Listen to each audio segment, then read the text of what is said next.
Grant, what did you see on that final play there? It seemed like just their size affects you all night, but what did you see in that final play?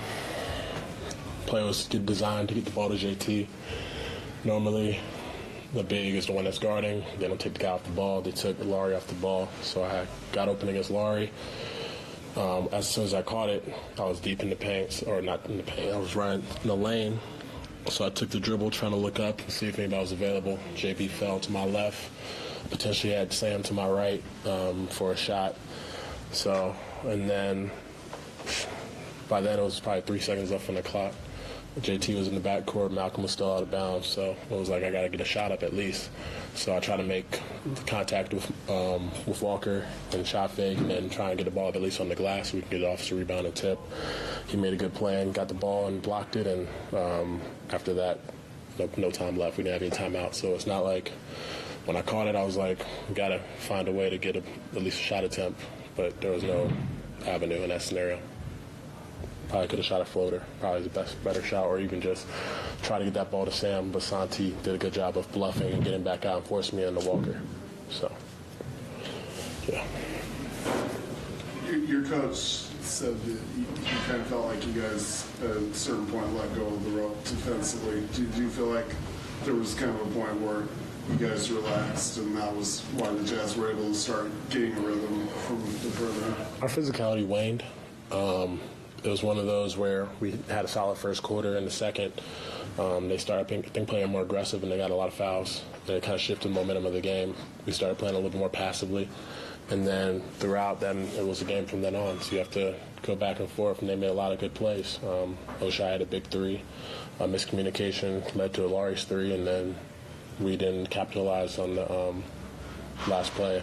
So definitely physicality could have not waned. I think that's when we got up. We didn't do a good job of maintaining that same effort and physicality on the defensive end, which led to our offense stalled. We were getting all the looks that we wanted. We just stopped making shots. So when you're not able to put those points in the basket, it probably would have looked different if those shots would have fallen a little bit. They're open looks, but didn't. So you got to respond. I know we got you some questions recently. But what has this roller coaster kind of been like for you? You missed the free throws against Cleveland, you win the game the other night with the offensive rebound. Then tonight, you make all the threes, but then you have the final play. Like, what has this roller coaster been? It's a ride, right? It's part of the season. You can't get too, like I said in the last, you can't celebrate the highs because there's definitely going to be some lows. And for me, it's just about trying to maintain perspective. It's frustrating when you have opportunities to help your team win, you don't do that.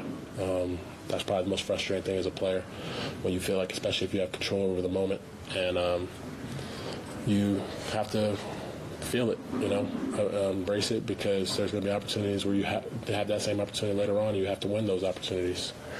And like you said, I've had some where I've come out on the bottom and others I've come out on top, so try and make that on the bottom a little bit less and get a higher percentage on top. So it's definitely frustrating. It's definitely one of those that you just got to try and maintain perspective. And like you said, you make threes, you think you have to help your team win, but then miscommunication leads to a Lowry three.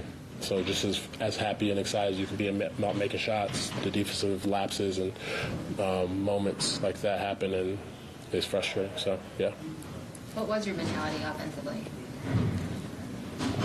It was really just shoot the ball when you're open. I shot a couple that were confident shots in a way, but most of the time they were open shots. The one that I regret the most probably is the one that I got last in the corner. Shot it pretty rushed rather than taking the time and shooting when I had time, and just shot it long.